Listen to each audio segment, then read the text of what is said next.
Salam saudara terkasih dalam Yesus Kristus. Pada hari ini kita akan mendengarkan firman Tuhan dan merenungkannya untuk menjadi kita jalani dalam hari-hari kita.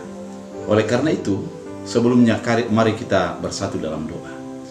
Damai sejahtera Allah yang melampaui segala akal dan pikiran, itulah yang memelihara hati dan pikiran dalam Kristus Yesus Tuhan.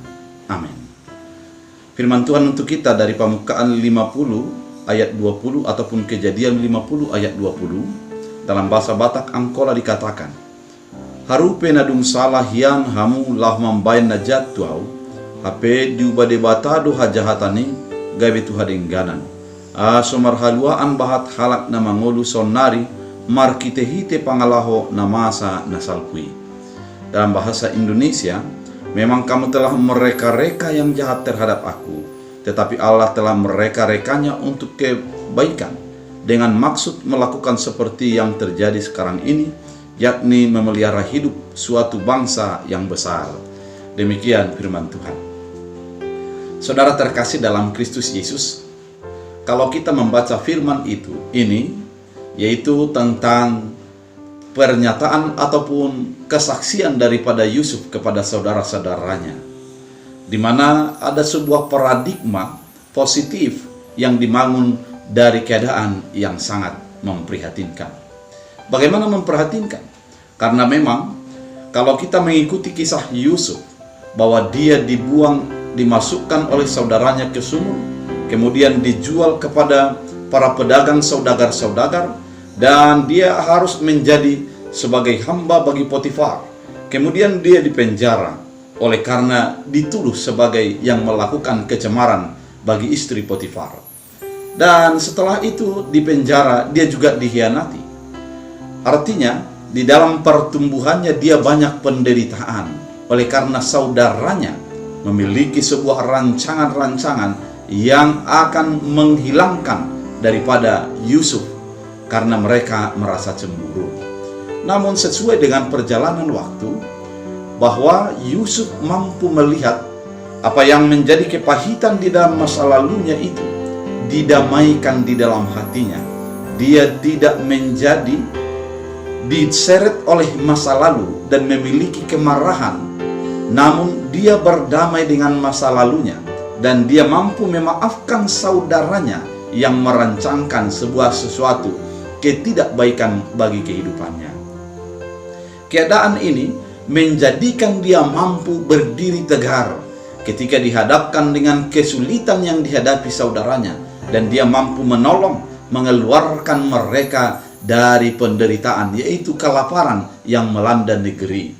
Saudara terkasih, ketika Yusuf mengatakan bahwa apa yang terjadi masa lalu itu adalah menjadi menghantar dia untuk menjadi masa kini, yaitu menjadikan solusi bagi kesulitan yang terjadi bagi bangsanya.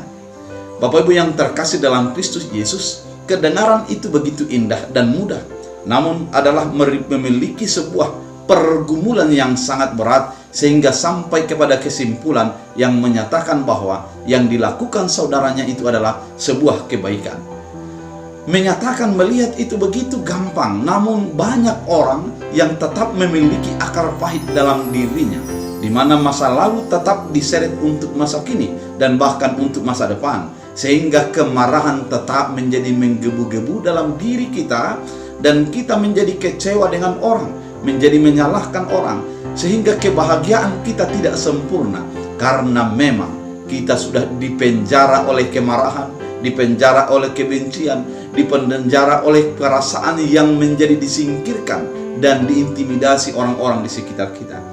Namun, apabila kita masuk ke dalam paradigma beriman, sebagaimana Yusuf beriman, dia mengatakan bahwa apa yang terjadi masa lalu adalah untuk menjadi kebaikan masa kini dan untuk menjadi solusi bagi masa depan. Saudara terkasih dalam Kristus Yesus, pemahaman ini perlu untuk kita imani dan kita hidupi.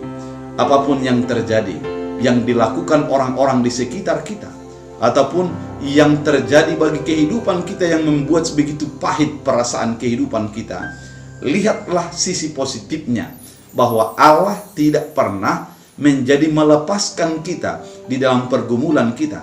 Allah menuntun kita menjadi kepada sesuatu yang lebih baik di dalam kehidupan kita.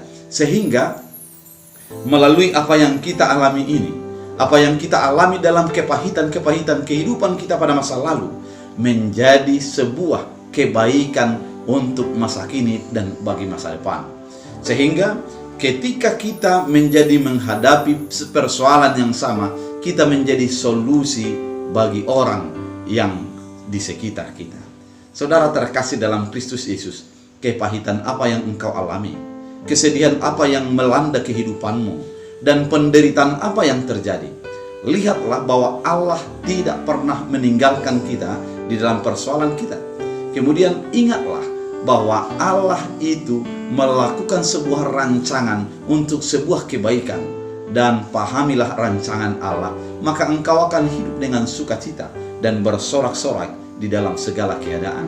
Oleh karena itu, berdamailah dengan kepahitanmu, berdamailah dengan penderitaanmu, berdamailah oleh karena berbagai kesulitan, baik intimidasi ataupun sikap orang yang menyudutkanmu. Karena ketika melakukan demikian, maka engkau akan melihat berkat Allah di dalam segala situasi dan kondisi yang terjadi. Oleh karena itu, mari kita hidupi, mari kita imani, Allah tetap melakukan yang terbaik dalam kehidupan kita.